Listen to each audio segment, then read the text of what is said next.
7 Mac 2025. Selamat berpuasa teman-teman. Jangan lupa like, share dan subscribe channel saya yang simple ini. Okey, baru sekali Trump menghubungi Hamas. Saya dapat dengar berita yang menyakitkan hati. Trump memberi amaran kepada Hamas. Apa yang Trump memberi amaran? Trump berbincang dengan Hamas, bukan memberi amaran tentang gencatan senjata ni yang harus diteruskan walau apa terjadi. Trump tak nak negara Arab, Ukraine berperang, kerana dia tahu kalau Ukraine berperang, negara Arab tak berperang, salah satu ni ekonomi dunia akan tergugat. Jadi ini bukan amaran, ini adalah perbincangan.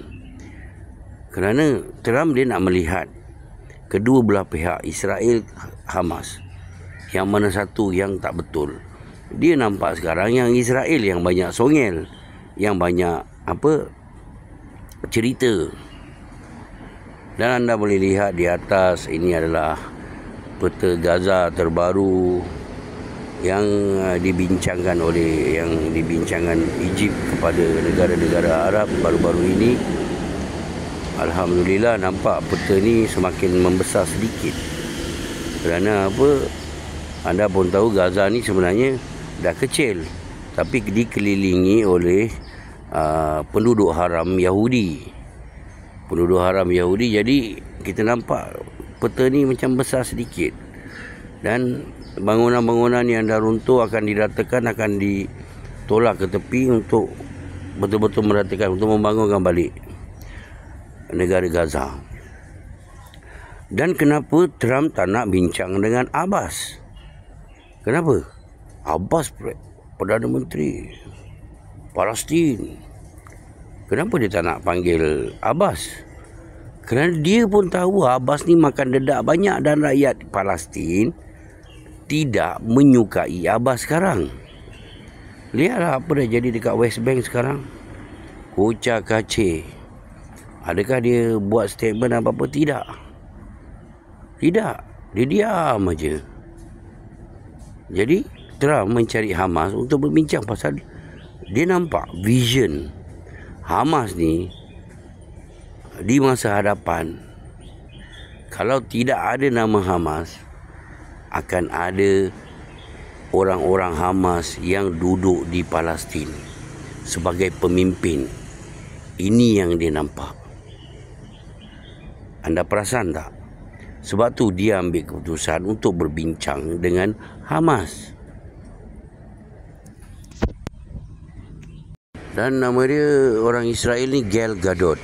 Dia berada di US, dia ada pengaruh lah di US. Dia orang Jews.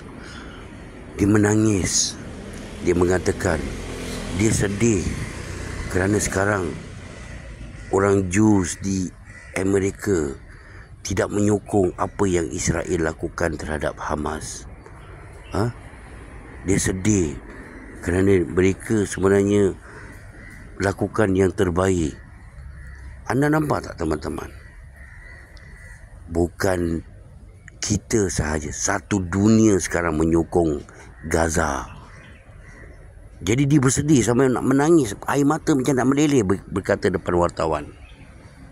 Nampak Israel sekarang semakin berkurangan populariti mereka. Dan Israel announce satu hari nanti kita sekarang tak boleh bergantung untuk senjata daripada US. Kita nak kena buat senjata kita sendiri. Kita nak kena hasilkan senjata kita sendiri. Kita tak boleh hasilkan di US ke di mana-mana di dunia. Kita nak kena berdikari, Israel kata. Dan kita nak berhentikan dia daripada menghasilkan senjata dia sendiri, senang aja. Jangan lupa boykot. Sampai bila-bila bagi diorang rasa dunia Islam ni terlalu besar. Anda bayangkan di Turki, maaf cakap, ada satu brand Israel bankrupt. Dia jual ayam goreng, bankrupt, tutup kedai semua. Sampai macam tu. Dekat Turki, rakyat Turki macam mana mereka boikot. Okey, jangan lupa di bulan puasa yang indah ini, jangan lupa teruskan perjuangan kita boikot. Dari Al-Qassam Brigade, Abu Ubaidah, ketua dia Abu Ubaidah berkata, kami bersedia bila-bila masa saja untuk berperang balik. Kami bersedia bila-bila masa untuk berperang dengan Israel. Dan leaking yang berita tentang Trump berbincang dengan Hamas adalah daripada Israel sendiri, kerana nak sabotaj perbincangan mereka. Ini adalah leaking daripada Israel sendiri yang membocorkan rahsia. Sepatutnya benda ni dirahsiakan, tapi mereka membocorkan untuk sabotaj, kata US. Dan kita cerita sedikit tentang Ukraine.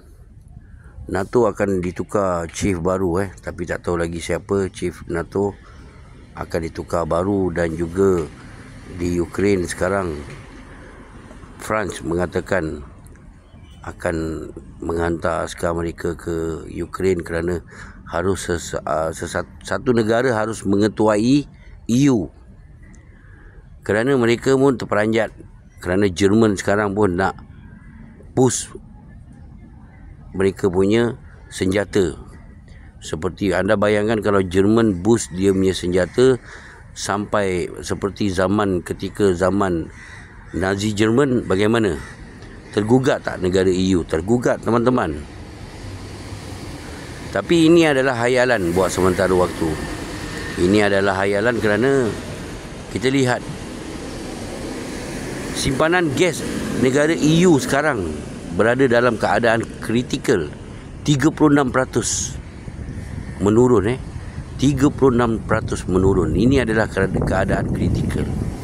Jadi France sekarang dia nak mengetuai negara EU